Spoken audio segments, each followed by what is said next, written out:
Cannabis sativa গোত্র হচ্ছে আর্টিসিয়া, আর্টিক্যাসিয়া এরকম আর কি। এই গোত্রের অন্য কোনো গাছের কোনো মাদক গুণ নেই। ল্যাটিন ক্যানাবিস শব্দটি এসেছে আদি গ্রিক শব্দ ক্যানাবিস হতে। গাঁজা গাছের স্ত্রী পুরুষ আছে এবং দুই গাছেই ফুল বা মঞ্জুরি হয়, কিন্তু শুধু স্ত্রী গাছ থেকে গাঁজা, ভাং বা চরস দেয়। মজার ব্যাপার হচ্ছে যে পুরুষ গাছের কোনো মাদক ক্ষমতা নেই। এছাড়া বিভিন্ন দেশে বিভিন্ন নামে এই মাদকটি পরিচিত।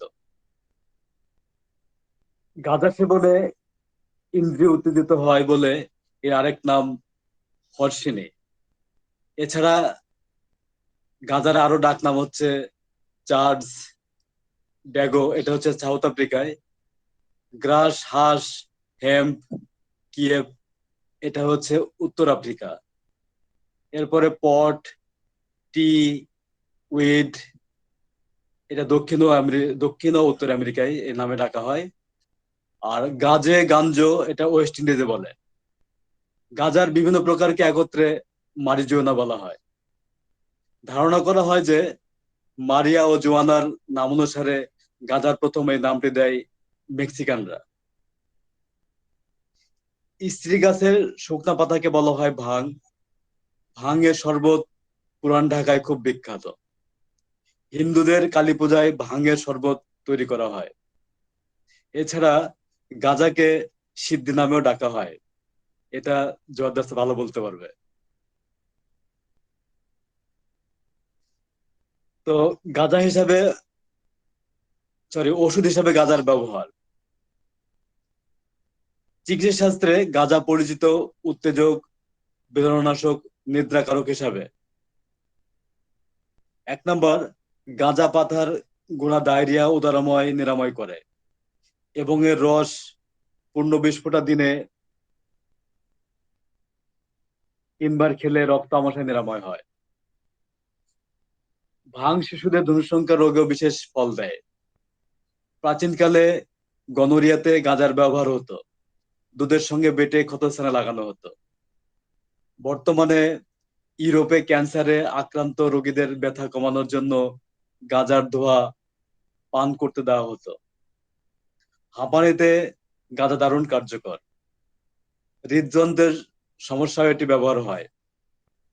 গাঁজার যতই ঔষধি গুণাগুণ থাকুক না কেন, এর থেকে 100 হাত দূরে থাকাই ভালো, কারণ একসময় মস্তিষ্কে এটা ভয়ঙ্কর ইফেক্ট ফেলে। গাঁজা সেবনে ক্ষয়ক্ষতি।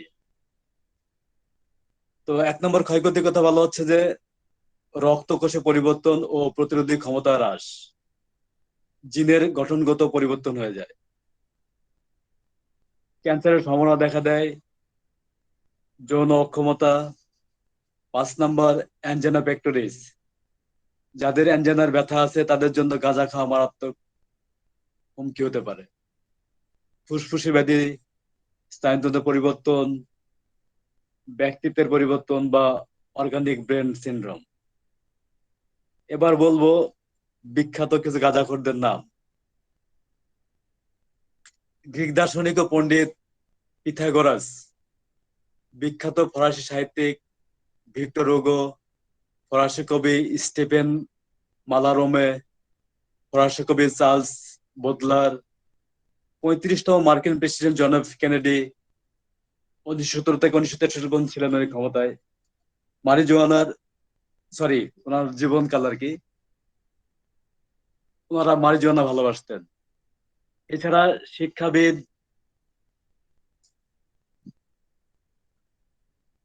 প্যারিচরণ সরকার এতই গাঁজার ভক্ত ছিল যে দৈনিক গাঁজা ছাড়া তার চলতোই না। বিশিষ্ট নাট্যকার ও নাট্য পরিচালক গিরিশচন্দ্র ঘোষ মদ গাঁজা এ দুটি মাদকে আসক্ত ছিল। তিনি গাঁজার মহিমায় মুগ্ধ হয়ে রচনা করেছিলেন সুখদা, ধ্যানদা, গাঁজা গজেব পরমাগতি। এবার আসতেছে বাংলাদেশে গাঁজার ইতিহাস। বাংলাদেশে গাঁজা 1980 দশকের শেষের দিক থেকে বাংলাদেশ সব ধরনের গাঁজা চাষ, পরিবহন, বিক্রয় ও ক্রয় এবং দখল অবৈধ। মার্কিন রাষ্ট্রপতি রোনাল্ড রেগনের সাথে মিল রেখে স্বৈরশাসক এরশাদের অধীনে বাংলাদেশ সরকার 1927 সালে গাঁজা চাষ নিষিদ্ধ করেছিল। এবং এখানে স্বৈরশাসকের কথাটা খারাপ লাগলো বলতে, যাই হোক, ওটা উইথড্র করলাম আমি। 1989 সালে এর বিক্রি নিষিদ্ধ করেছিল। বাংলাদেশে গাঁজা নিয়ন্ত্রণকারী বর্তমানে আইন মাদকদ্রব্য নিয়ন্ত্রণ আইন 1990 হিসাবে পরিচিত। এই আইন অনুসারে 2 কেজি ওজনের বেশি গাঁজা বহনের জন্য মৃত্যুদণ্ড হতে পারে। নওগাঁকে বাংলাদেশের গাঁজার জেলা বলা হয়।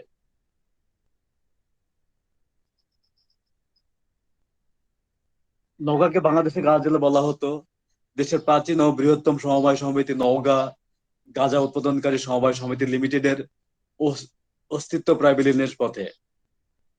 গাঁজা মহলের সেই স্বর্ণালী দিনগুলি এখন শুধু ইতিহাস। পড়ে রয়েছে কোটি কোটি টাকার সম্পদ। সুযোগ সন্ধানীরা সেই সম্পদের অনেকটা গ্রাস করে ফেলেছে। মিলবে না আগের সেই হিসাবের খাতা। স্বেচ্ছাচারিতা, ষড়যন্ত্র ও ব্যক্তি স্বার্থান্বেষীদের দ্বারা গাঁজা সমিতির গৌরবময় দিনগুলি চলে এসেছে এখন শুধু স্মৃতির পাতায়। গাঁজা চাষ যেভাবে বন্ধ হয়েছিল সেটা হচ্ছে 1974 সালে জেনেভা কনভেনশনে মাদকদ্রব্য বিরোধী চুক্তিতে বাংলাদেশ স্বাক্ষর করে। চুক্তি অনুযায়ী 15 বছরের মধ্যে, অর্থাৎ 1990 সালের মধ্যে গাঁজা চাষ বন্ধের শর্ত ছিল। শর্ত মোতাবেক 1927 সালে বাংলাদেশ গাঁজা চাষ বন্ধ হয়ে যায়।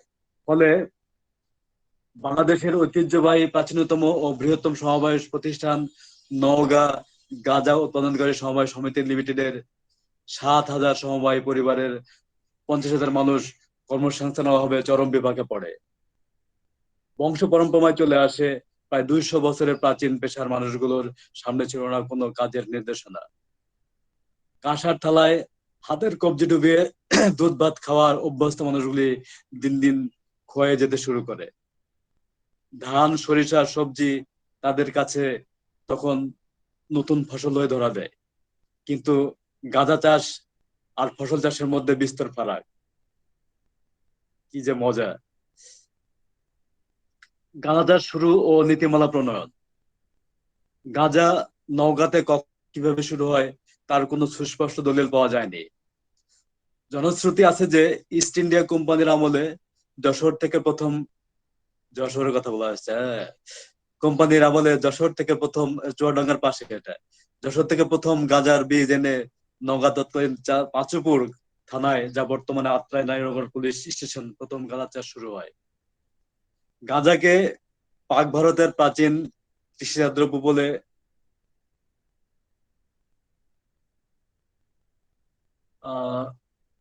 পাঁচুপুর থানায় আছে প্রথম গাঁজা শুরু হয়। গাঁজাকে প্রথম পাক ভারতের প্রাচীন কৃষিজাত দ্রব্য বলে মনে করা হয়।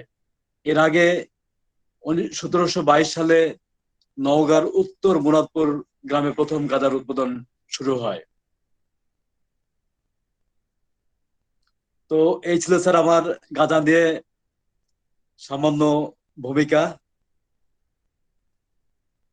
তো আপনাদের পড়ে শোনাতে পারলাম কিনা, আপনারা শুনতেছেন কিনা? জি স্যার, ভালো করে শুনতেছি sir. Excellent excellent sir, excellent. বুধ হয়ে গেছি একেবারে, হ্যাঁ, একবারে বুধ হয়ে গেছি, শুনছেন না মানে? তো এই দেখেন যে, কিন্তু আপনি যেমন গাঁজাকে যেরকম ভাবে আমরা উচ্চ মার্গে তুলে দেওয়া হলো, আর এর ব্যবহার তো ঠিকই আছে। তো এখন এই যে বিশ্ববিদ্যালয়ের বলা হয়, এমনকি ইভেন স্যাররা পর্যন্ত এই এই ফোকে, হ্যাঁ, কলিকা, তারপরে সাধু সন্ন্যাসীরা ফোকে, তার ভিতরে কি আছে? একটা মন্ত্র শিখেছিলাম একবার ওদের কাছে, যে বলছে, ইয়াহক মুর্শিদ খাজা বাণী গোসাই, সিদ্ধেশ্বরী শোষণকালী মহাদেব আলী, হুকুম দাও বাণী, এখন মানি টান মানি, হ্যাঁ, চিন্তা করে যে কত রকম ভাবে। এখন এখানে যে কি আছে তার ভুক্তভোগী ছাড়া আর কেউ বলতে পারবে না। তবে যেটা ভিতর কাজ সাহেব কথা বলেছেন যে এটা গ্রহণ করলে তার ভিতরে কোনো রাগ ঢাক থাকে না, অর্থাৎ সে সরল সবকিছু প্রকাশ করে দেবে আপনাকে, ঠিক আছে? সে সবকিছু প্রকাশ করে দেবে, গোপন রাখবে না। মানে মানে কারো যদি কিছু ক্রিমিনাল কিছু বের করতে চাই আমরা এক ডোজ খাওয়া দিতে হবে না স্যার? জি, এরকম জীবিত সে ধরনের কথাই মানে বলাই আছে। যাক, খুব সুন্দর আলোচনা করেছেন আপনি, গাজার ইতিহাস বর্ণনা করলেন। হ্যাঁ, তো এখন স্যার আমি এখন একটু জিবিতে যাই, জিবি স্যার যা বলছেন। তো জি স্যার স্যার। এখানে কিছু কথাবার্তা অনেক হাই থট লাগতেছে, ভালো করতে পারতেছেন, আপনি একটু হেল্প করেন। তো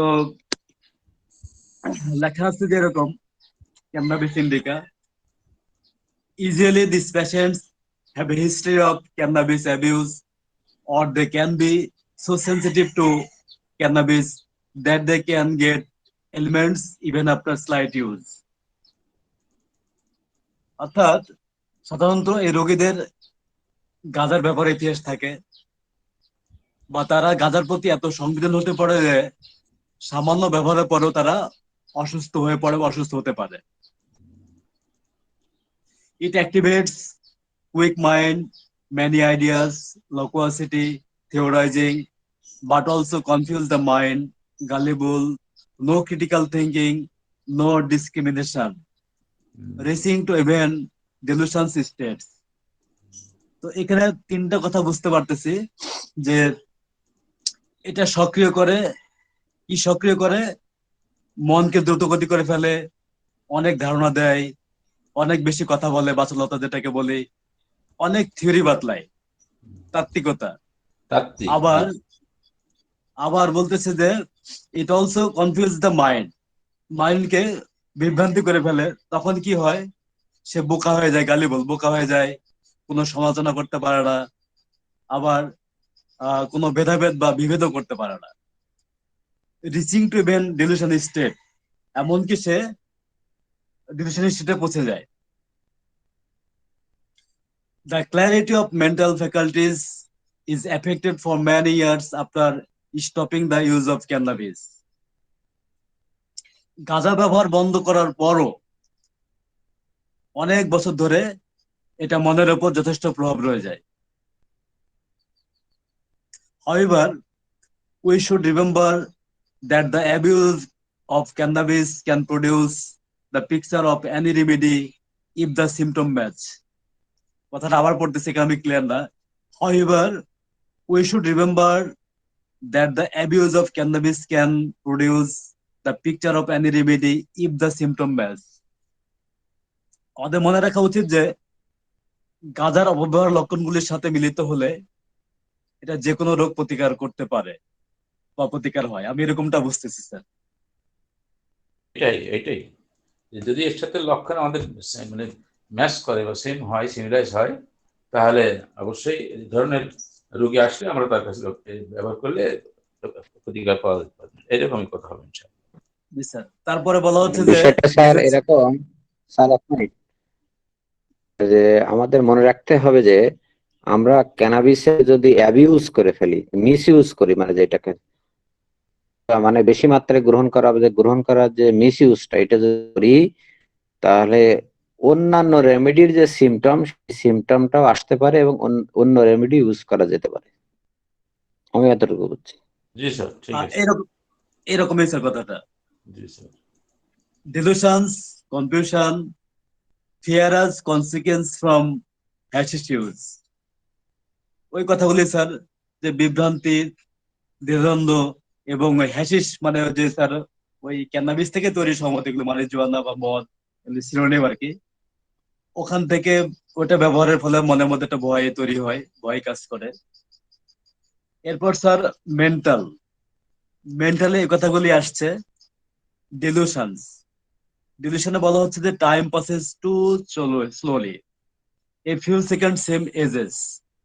তার কাছে মনে হয় সময় অনেক ধীরে যায় এবং কয়েক সেকেন্ড অনেক সময় মনে হয়, দীর্ঘ সময় মনে হয়। Object or distance are enlarged, he is out of the body, etc. Sensation that single limbs are floating. যে কোনো জিনিস বা দূরত্বকে অনেক বড় মনে হয়, সে মনে করে সে তার শরীরের মধ্যে নাই, তার আত্মা শরীর থেকে বের হয়ে গেছে এরকমটা মনে করে, এবং আরো মনে করে হাত অথবা পা এটা শূন্যে ভাসতেছে। Fear of insanity, of losing self-control, panic attacks with fear of death. তার মধ্যে পাগল হবার ভয় কাজ করে এবং নিজস্ব নিয়ন্ত্রণ হারা ফেলবে এরকমটা মনে হয়, তার মধ্যে নানা রকম ভয় কাজ করে এবং মৃত্যু ভয়ও কাজ করে।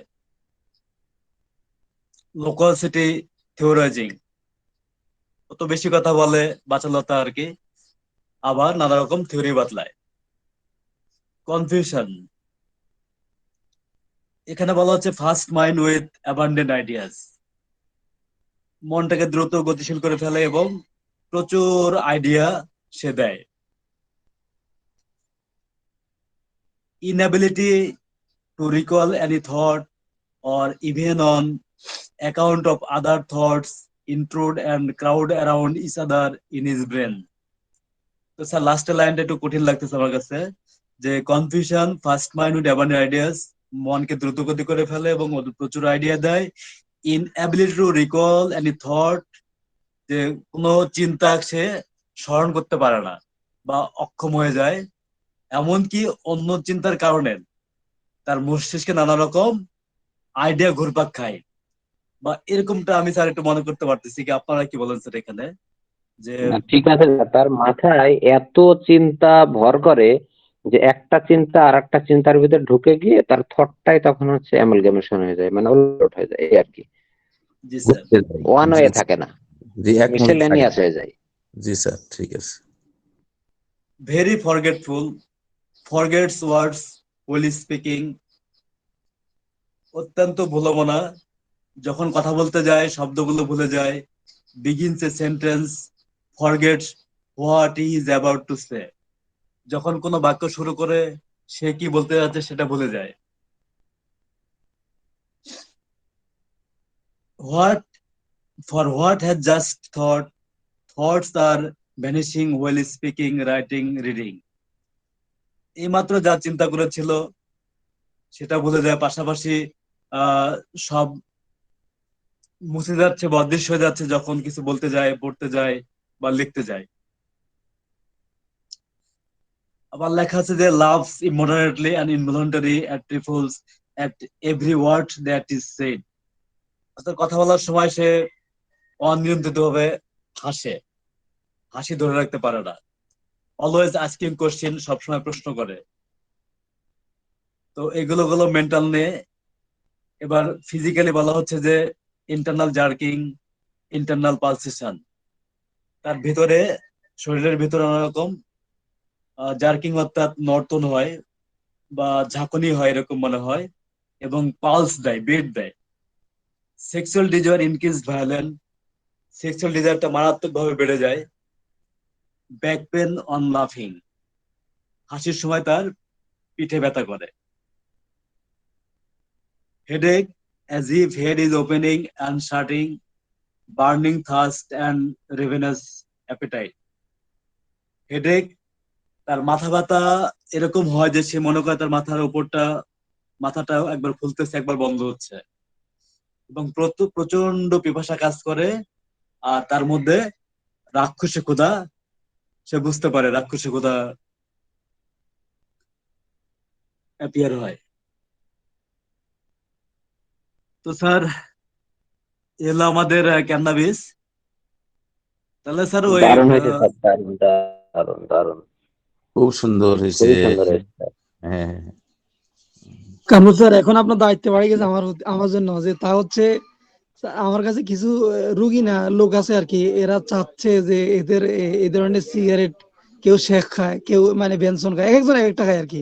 এদের মানে আপনি যদি এই ধরনের মেডিসিন দেন আমাদের, যাতে আমরা এই অভ্যাসটা দূর করতে পারি। আমাকে সবার আগে প্রয়োজন হচ্ছে নিজের ইচ্ছা শক্তি, মনোবল, যে আমি খাবো না সিদ্ধান্ত নেন প্রথমে 50% এখানে, এর পরবর্তীতে আমাদের মেডিসিন। আমাদের মেডিসিন কি দিতে পারি sir? Caladium seguine, tabacum cannabis indica, চিন্তা করেন, হ্যাঁ ক্যানাবিস ক্যালেডিয়াম, ইন্ডিকা। ক্যালেডিয়াম, তারপরে ক্যালকেমাস নিম্ন শক্তি, এগুলো ওই আহ, ধূমপানের নেশা কমাতে সাহায্য করে। আচ্ছা, আজকে তবে স্যার ক্যানাবিস নিয়ে আমার যে কাছে স্যার আলোচনা হইলো, ক্যানাবিস আমরা যে স্মোকিং হিসাবে খাই এটা ক্ষতিকর, নেশা হয়, কিন্তু যদি এটাকে ওই আমরা জুস করে যদি খাওয়া হয় তাহলে ক্যান্সারের সেল ধ্বংস হয়, মারা যায়, ক্যান্সার ভালো হয়। তাছাড়া অ্যাকিউট গনোরিয়ায় ক্যানাবিস ইন্ডিকা স্যাটাইভার বিশাল উপকারিতা, গনোরিয়া ভালো হয়ে যায়।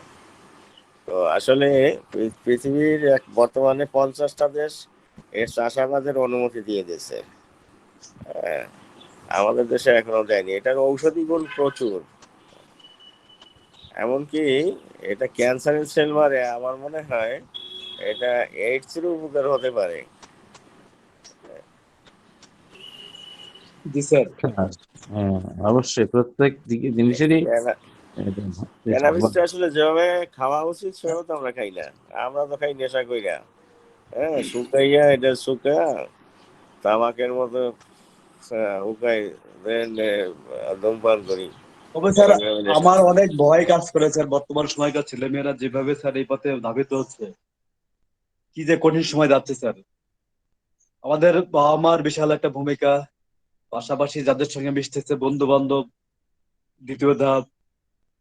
তো এইগুলি আসলে কিভাবে মেনটেন করা যায়, কিভাবে এদের কন্ট্রোল করা যায়, এখন এটা বড় চিন্তার বিষয় স্যার। ছেলে মেয়েদের আচার আচরণ, চলাফেরা সব উল্টাপাল্টা। অ্যাকিউট গনোরিয়ায় আমি ক্যানাবিস ইন্ডিকা সকালে, আর এই আপনার বায়োকেমিকের ভিতরে কেলিমিউর আর ন্যাট্রামসাল, এই দুইটা, এই দিয়ে অনেক অ্যাকিউট গনোরিয়া খুবই সুস্থ করেছি, খুব ভালো রেজাল্ট। অ্যাকিউটের কথা বলছি, যখন এটা ক্রনিক হয়ে যায় তখন তো আমরা ক্যান্সার, মেলোনিয়াম ইত্যাদি ইত্যাদি ক্যান্সার লক্ষণ যেটা আসে তো লাগবেই। অ্যাকিউট পর্যায়ে এটার ভূমিকা অনেক।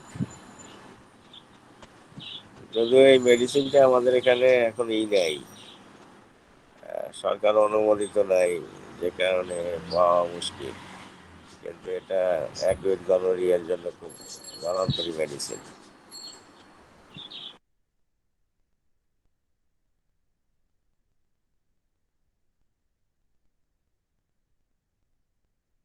সুন্দর হয়েছে, সুন্দর আলোচনা।